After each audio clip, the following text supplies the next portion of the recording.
Да те обичам е като да рисуваш картина. Започва с празно платно, това е пак пулта. Салестин другия човек си чипа три невои. Изгражда се на пластове точно като врисувано. Любовта се задълбочава с мрево, добавяйки нюанси и текстури, които не са били там сами.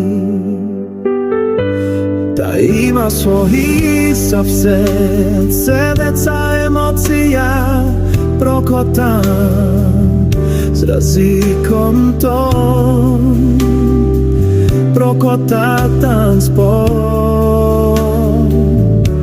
Чаото на страста, синьото на спокойствието и вода, или розовото на нежното. Това е процес на учене, често започваме да си мисли, че не знаем как да рисуваме, но практиката и все отдай знани учат да бъме нещо уникално.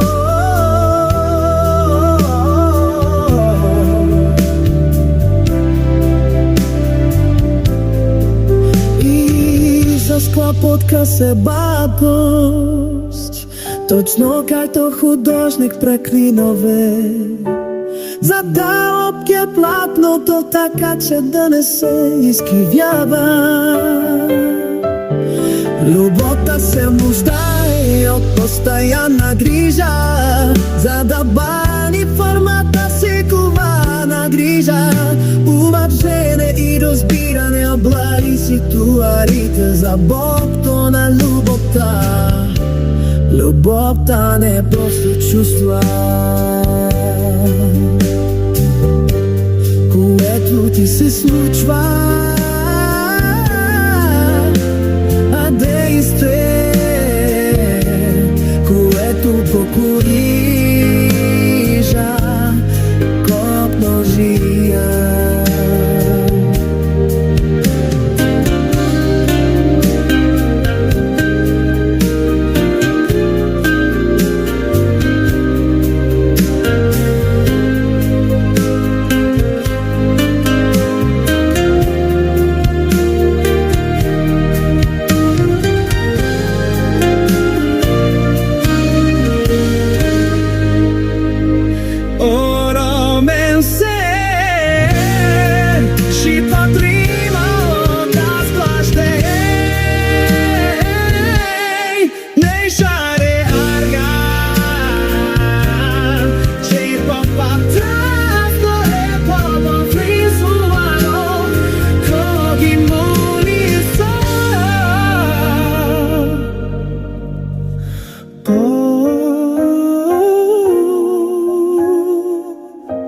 Любовта не просто чувства,